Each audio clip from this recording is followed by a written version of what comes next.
Welcome to today's episode. We're going to take a quick look at the ins and outs of getting the Certificate of Fitness for handling motor fuel at service and fleet stations in New York City. Whether you're thinking of working at a gas station or just want to understand the rules behind fueling safely, this episode is for you. To walk us through this, I'm joined by an expert who knows all about the FDNY's requirements. Thanks for being here. Thanks for having me. It's great to be able to talk about something that really impacts daily life for so many workers and customers in New York: safe fuel management. The FDNY Certificate of Fitness, especially the P15, is essential for anyone involved in dispensing motor fuels. It's all about safety, compliance, and protecting both people and property. Let's dive right in. Can you start at the top? Why does the FDNY require this Certificate of Fitness to handle motor fuel? Absolutely. The main reason is safety. Service stations deal with flammable liquids every day, and even a small mistake can lead to serious fires or explosions. That's why the FDNY requires anyone supervising or dispensing fuel to have a P15 Certificate of Fitness. This certificate confirms that someone understands the rules and proper procedures, so they can keep both the staff and the public safe. That makes sense. What's the process for actually earning this certificate?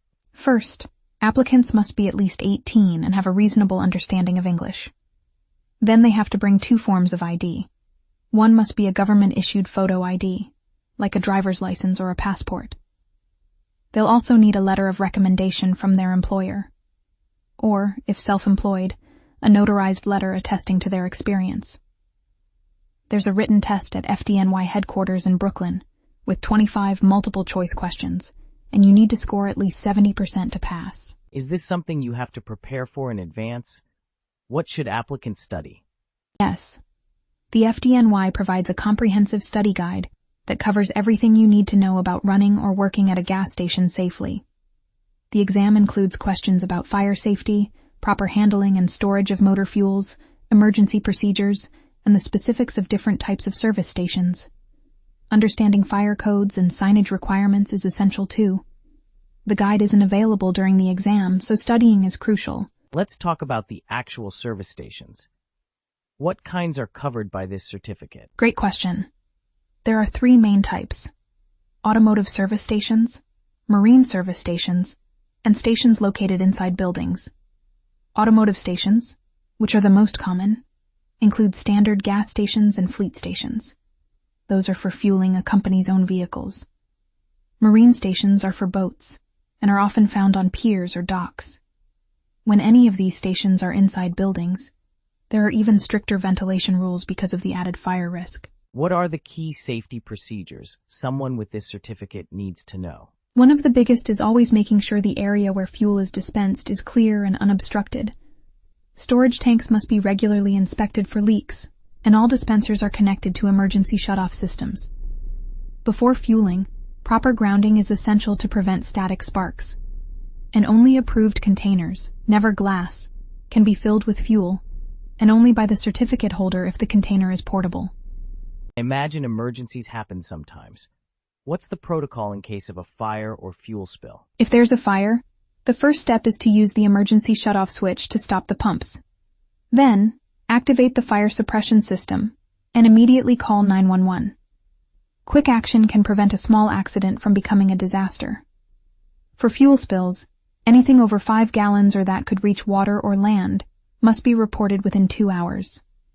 Absorbents like sand or speedy dry are used to contain and clean up spills. What about ongoing responsibilities once the certificate is earned? Is it just a one-time thing? Not at all. The certificate must be renewed every 3 years, and there are regular inspections and logs that need to be kept. There's a daily inspection log to check everything, from fire extinguishers to lighting and emergency signage. Monthly and annual checks for fire extinguishers, plus regular tests of fire suppression systems. Record keeping is key because the FDNY may inspect at any time. Speaking of fire extinguishers, can you explain what's required at these facilities? Every dispensing area has to have fire extinguishers rated for flammable liquids, typically at least a 40 BC rating. They need to be placed so they're always within reach, and there are extra ones inside the control booth. Employees must know the pass method, pull, aim, squeeze, sweep to use them correctly. And inspection tags are checked for authenticity to prevent fakes. Are there any other rules about signage and labeling that listeners should know? Absolutely. All tanks must have color-coded and symbol-marked fill ports according to strict standards to ensure the fuel inside is properly identified. Signs must be posted everywhere. No smoking, emergency procedures, and even the owner's contact information in case of an emergency. It's about making sure everyone, even customers, understands the risks involved and how to act safely. Bringing this full circle, why do you think it's important for New Yorkers to know these safety rules, whether they're taking the certificate exam or just pulling up to the pump? Because safety at service stations isn't just about the people working there. It's about the entire community. Fires at gas stations, though fairly rare, can cause huge losses in injuries and property damage.